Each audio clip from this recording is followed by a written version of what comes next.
we've got the opportunity to see the documentary at the Netflix about the Malice and the police, and the situation which changed his career, and also the chance for Reggie Miller Pacers to win the NBA championship.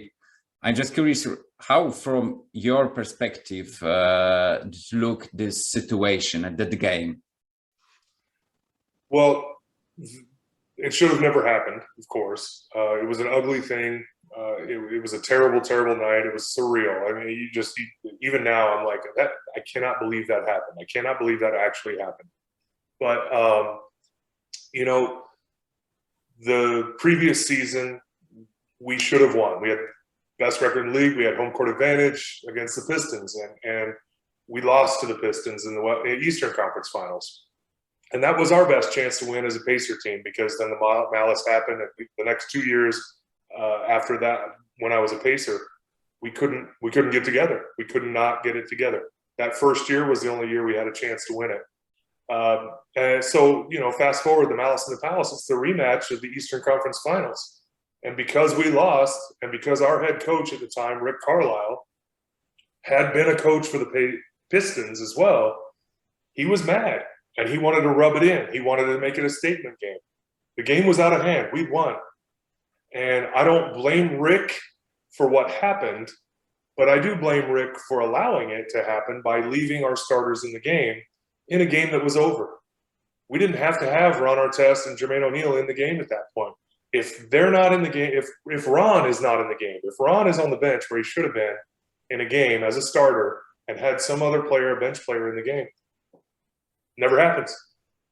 The brawl never happens because Ron's on the bench and there's a bench player in a game that we're up by. The game is over. Where there's a minute and something left, they can't catch us. The game is over. But Rick Carlisle left our starters in the game, so Larry Brown left his starters in the game, and their starters were pissed off that they were still in the game because the game was over, and so tensions run high. A hard foul happens. Ben Wallace reacts. Ron Artest reacts. And, you know, the rest is all on videotape. But, you know, the one thing I disagreed about that documentary that came out is we weren't victims. And I can't stand that some people try to portray themselves as a victim in that situation, because we're the professional athletes. We're the ones that they're paying to see. Us acting like normal people, and I don't mean to denigrate anyone. I'm not saying that we're better than anyone, but there's a certain set of rules you have to live by when you're being paid millions of dollars and idolized by thousands of people, if not more. You don't get to act like everybody else. So when you're playing your game and you're just an entertainer out there, you just go out there and you do your job. You go out and play basketball, or you go throw a ball, or you bat the ball, or whatever it is that you do. If you're an entertainer, you know, kick the soccer ball, the football, you know, do that. But when the things went down that went down, it became theater and it became a distraction. And then the fans started coming into it, and, you know, they didn't breach first.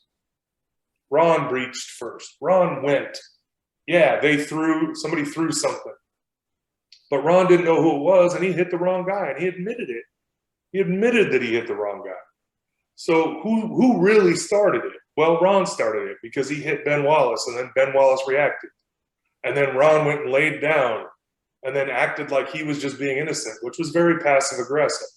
And the fan didn't like it because Ben threw something at Ron while he was laying on the scorer's table, because Ben knew what Ron was doing.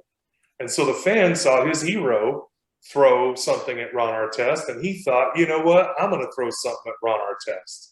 So so then Ronnie gets hit and Ronnie charges. Well, then all bets are off, aren't they? Who's the victim?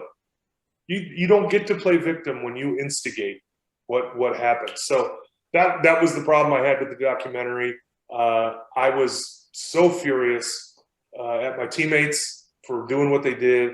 The franchise has never been the same. They still haven't been to the Eastern Conference Finals since then. So the actions of a few hurt the lives of many and hurt our chances as a team of ever winning anything.